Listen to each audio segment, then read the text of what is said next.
it's crazy. So music first started for me. I was born into it. You know, my parents. You know, I come from a Christian background, and so I grew up in church. You know, my dad was in band growing up.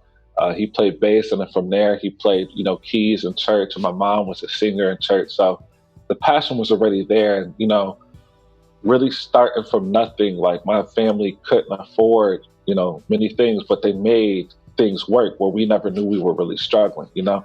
Um, so it started around when I was like 4 years old, you know, having, I guess my parents seen the passion for music. So again, they couldn't afford a drum set. So they literally just bought me and my brother drumsticks. And they were like, yo, just beat on the furniture, you know? And that was, you know, the seed that was planted.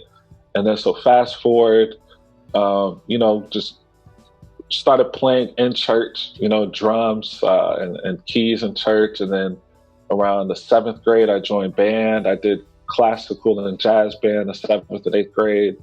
Ninth grade, I did band. I did classical and marching band. And then 10th grade, I was like, yo, I don't want to be a band geek. And I quit, you know, but I wish I did it, you know what I'm saying? Just because of the things that I learned, you know. And then around 11th, 12th grade, it was two people in particular. It was this dude named John and this dude named Mike, um, who produced as well. But they were like years ahead, like they've been doing it. And, you know, for me, I seen my brother do it when I was around like 14, 15, and I didn't know exactly what it was, but, you know, I just wanted to be like my oldest brother. So that was like me dabbling and trying to figure it out at the time. And then, you know, when I met the guys, you know, my senior year, they're like, nah, like, you got to get on Fruity Loops. This is what we use it. Back then it was SoundClick. And I was just like, it was like a foreign world, but I was like, yo, that's it. Like, y'all are already making money from it. And so, you know, just kept that passion with them. You know, got on MySpace, just doing what I'm seeing everybody else did. Back then it was like the Johnny Giulianos, like, you know, I'm just trying to take that same formula.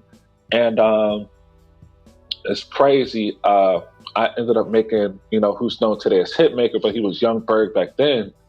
As an art, he was looking for beats at the time as an artist. And so I sent him beats.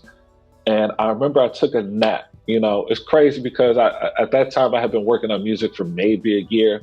But I'm like, oh, something should have happened by now. Like, this isn't it for me. Like, I'm going to just focus on school. So I took a nap, and I remember waking up from my nap.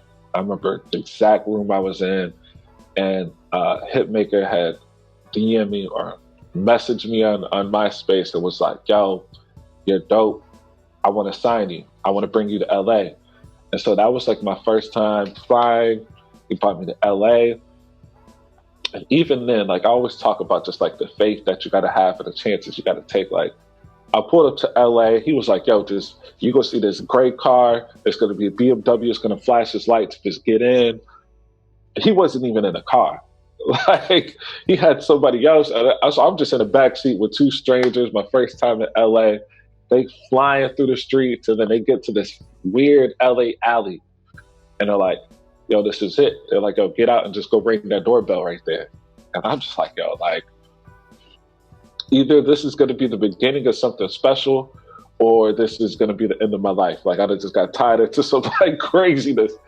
So I ring the doorbell, the door opens, I walk up the stairs, and then it's Youngberg, it's Rob Holiday. Well, Hitmaker, it's Rob Holiday, it's Kid Ink, and it's this dude Sincere as well.